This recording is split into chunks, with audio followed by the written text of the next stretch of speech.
This is Understanding U.S. Government. I'm your host, Mr. Giese. In this episode, we will be looking at the different forms of government. So we'll be identifying the different forms of government based off of different characteristics. So let's get started. Now, there are several types of governments, and the one the United States uses is just one combination of these. Normally, political scientists organize different types of government by who participates, but that's not the only way governments could be categorized. Distribution of power and the balance between the legislative and executive branches could also be ways to categorize different styles of government. So the first way is what political scientists often do, is by who participates. This is separated by people who are able to participate and those who aren't. A democracy would be the people of the state being able to participate in decisions made by the government. That degree of participation can be different. Small states, and I mean very small states, people can have input on every single decision. This would be a direct democracy where people directly express their will. There is no middleman. This isn't possible for larger nations like the United States. The United States believes in the will of the people, but a direct democracy would bog down or slow down any decision that needs to be made for the nation. Instead, representatives are elected to express the will of the people.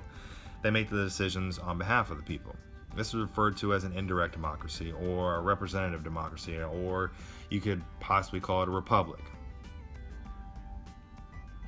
On the other side of the coin, though, you have dictatorships.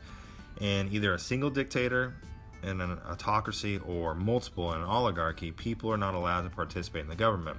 The only participation would be following the orders of those in control. The next classification would be based off of distribution of power, and this is categorized by how power is separated between the national and local governments. A government where the national government holds a majority of the power in the state is called a unitary style of government. A unitary style of government allows local governments to express the will of the national government, but not truly make decisions for the community. The next government would be the opposite of this, where local governments have a majority of the power and make decisions based off the needs of the local community, and allows the national government to exercise very limited power. This is called a confederate style of government. Now, in the third type of government, there's a blending of these two styles of government. In this style, there's a sharing of power.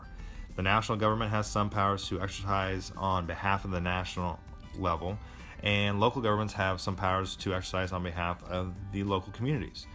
This style of government is called a federal style of government, and the United States uses this distribution of power. It's not entirely equal, but it's designed to theoretically be equal or close to it. You'll find out later that there were specific reasons why the United States landed on this issue.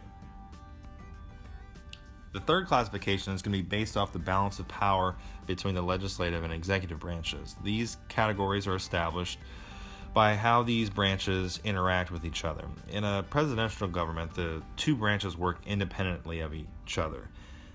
However, there may be some sort of check and balance system, but we'll get into that later.